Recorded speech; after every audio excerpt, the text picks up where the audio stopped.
नमस्कार, सूर्य समाचार देख रहे हैं आप और मैं हूं आपके साथ पुनीता सिंह। बुलेटिन की शुरुआत बड़ी खबर के साथ कर लेते हैं। प्रधानमंत्री नरेंद्र मोदी 91 एफएम ट्रांसमिशन स्टेशनों की सौगात देंगे। हरियाणा के 2 जिलों को भी सौगात मिलने जा रही है, जिसमें भिवानी और जींद के लोगों को भी सौगात मिलेगी। प्रधानमंत्री नरेंद्र मोदी वीडियो कॉन्फ्रेंस के जरिए उद्घाटन करेंगे। एफएम सर्विस का एक्सपांशन ऑल इंडिया एफएम बनने की दिशा में एक बड़ा और महत्वपूर्ण कदम है। ऑल इंडिया रेडियो के 91 एफएम ट्रांसमीटर्स की ये शुरुआत देश के 85 जिलों के 2 करोड़ लोगों के लिए उपहार की तरह है। एक तरह से इस आयोजन में भारत की विविधता और अलग अलग रंगों की एक झलक भी है।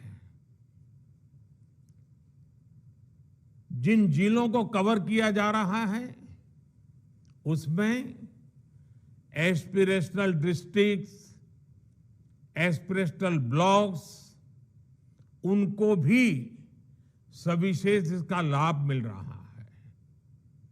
मैं ऑल इंडिया रेडियो को इस उपलब्धि के लिए बहुत बहुत बधाई देता हूं। इसका काफी लाभ हमारे नॉर्थ ईस्ट के भाई बहनों को होगा, युवा मित्रों को होगा। इसके लिए उन्हें मैं विशेष तौर पर बधाई देता हूं। साथियों, जब बात रेडियो और एफएम की होती है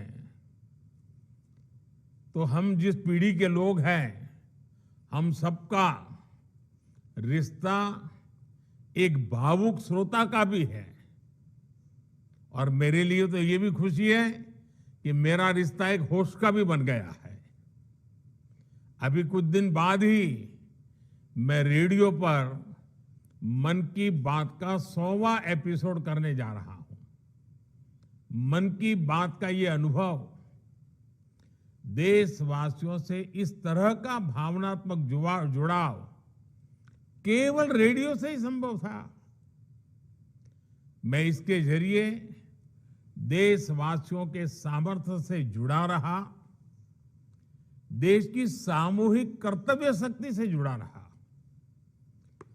स्वच्छ भारत अभियान हो, बेटी बचाओ बेटी पढ़ाओ हो, या हर घर तिरंगा अभियान हो, मन की बात ने इन अभियानों को जन आंदोलन बना दिया।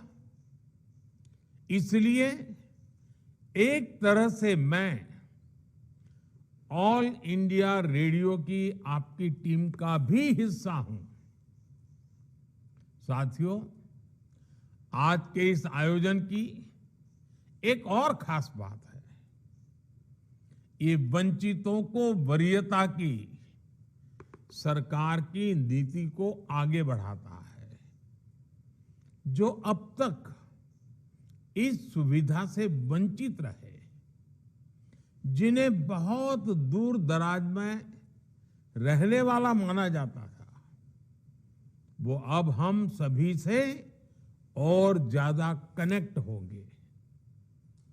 समय पर जरूरी जानकारी पहुंचाना हो, कम्युनिटी बिल्डिंग का काम हो, एग्रीकल्चर से जुड़ी मौसम की जानकारियां हो, किसानों को फसलों, फल, सब्जियों की कीमत की ताजा जानकारी हो, केमिकल खेती से होने वाले नुकसान की चर्चा हो, खेती के लिए आधुनिक मशीनों की पुलिंग हो, महिलाओं के सेल्फ हेल्प ग्रुप को नए बाजारों के बारे में बताना हो, या फिर किसी प्राकृतिक आपदा के समय पूरे क्षेत्र की मदद करना, इन एफएम ट्रांसमीटर्स की बहुत अहम भूमिका रहेगी। इसके अलावा एफएम की जो इंफोटेनमेंट वैल्यू है वो तो होगी ही। साथियों, हमारी सरकार निरंतर इसी तरह टेक्नोलॉजी के लोकतांत्रिकरण, डेमोक्रेटाइजेशन, इसके लिए काम कर रही है।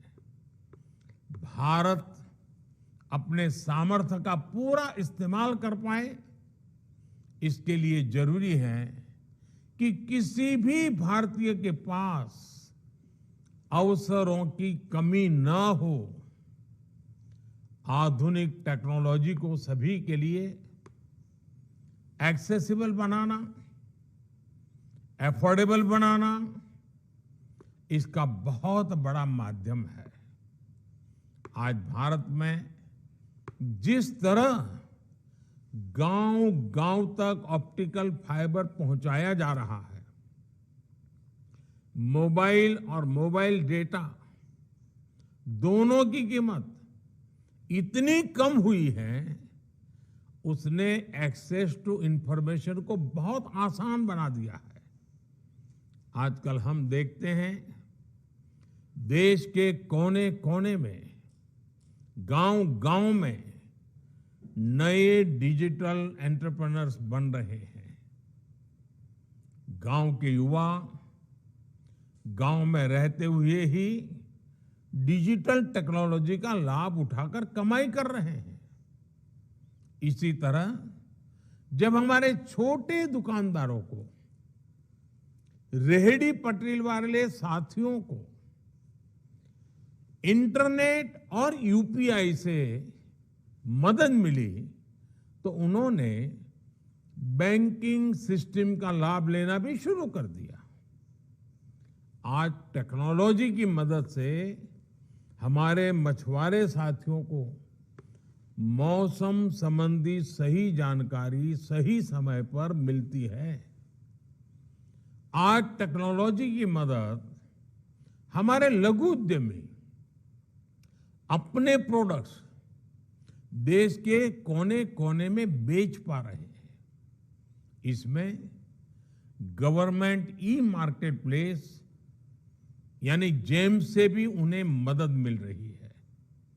साथियों, बीते वर्षों में देश में जो टेक रिवॉल्यूशन हुआ है, उसने रेडियो और विशेषकर एफएम को भी नए अवतार में गढ़ा है। इंटरनेट के कारण रेडियो पिछड़ा नहीं, बल्कि ऑनलाइन एफएम के जरिए, पॉडकास्ट के जरिए इनोवेटिव तरीके से सामने उभर करके आया है।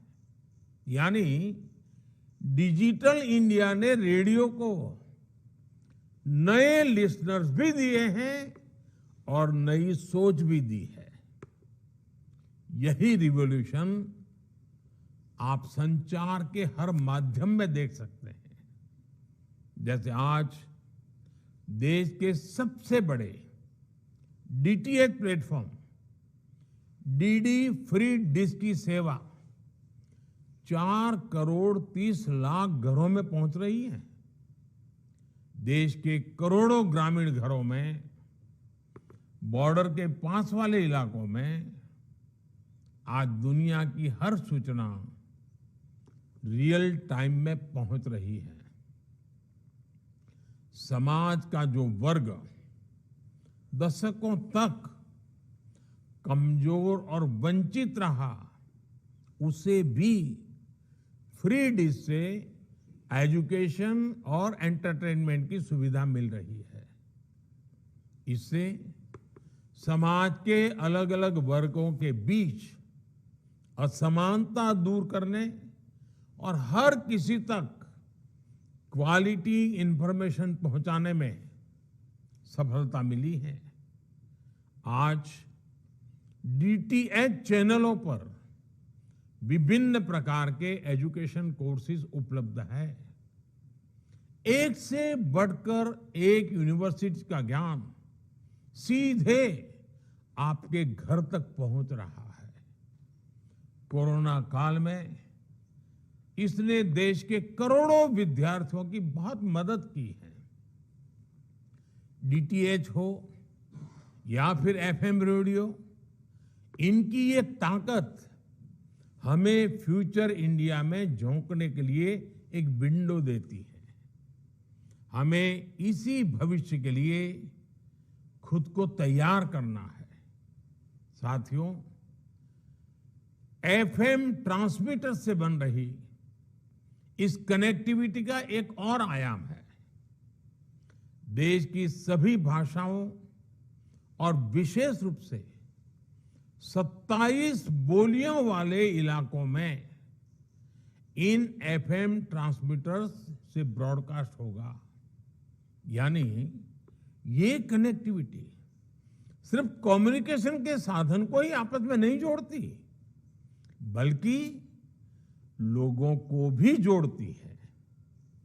ये हमारी सरकार के काम करने के तरीके की एक पहचान है। अक्सर जब हम कनेक्टिविटी की बात करते हैं तो हमारे सामने रोड, रेल, एयरपोर्ट की तस्वीर उभरती है, लेकिन हमारी सरकार ने फिजिकल कनेक्टिविटी के अलावा सोशल कनेक्टिविटी को बढ़ाने पर भी उतना ही जोर दिया है।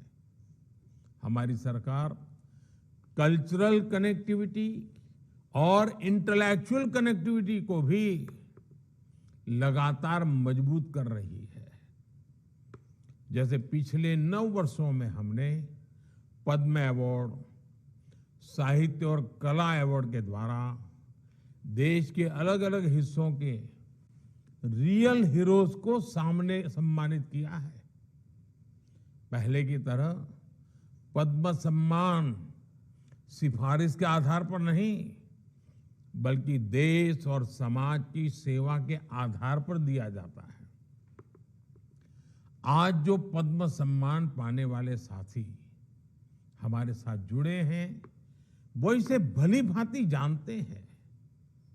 देश के अलग अलग हिस्सों में तीर्थ स्थलों, धार्मिक स्थानों का कायाकल्प होने के बाद एक राज्य का व्यक्ति दूसरे राज्य में जा रहा है। पर्यटन स्थलों पर लोगों की बढ़ती संख्या देश में कल्चरल कनेक्टिविटी बढ़ाने का प्रमाण है। आदिवासी स्वतंत्रता सेनानियों से जुड़ा संग्रहालय हो, बाबा साहब आम्बेडकर के पंच तीर्थ का पुनर्निर्माण हो, पीएम म्यूजियम हो या फिर नेशनल वॉर मेमोरियल, ऐसी पहलों ने देश में इंटेलेक्चुअल और इमोशनल कनेक्टिविटी को नया आयाम दिया है। साथियों, कनेक्टिविटी चाहे किसी भी स्वरूप में क्यों न हो, उसका उद्देश्य होता है देश को जोड़ना। 140 करोड़ देशवासियों को जोड़ना। ऑल इंडिया रेडियो जैसे सभी कम्युनिकेशन चैनल्स के लिए भी यही विजन होना चाहिए, यही मिशन होना चाहिए। मुझे विश्वास है आप इस विजन को लेकर इसी तरह आगे बढ़ते रहेंगे। आपका ये विस्तार संवाद के जरिए देश को नई ताकत देता रहेगा। एक बार फिर आकाशवाणी को, देश के दूर दराज के क्षेत्र के मेरे प्यारे भाइयों बहनों को मैं बहुत बहुत शुभकामनाएं देता हूं, बहुत बधाई देता हूं। धन्यवाद।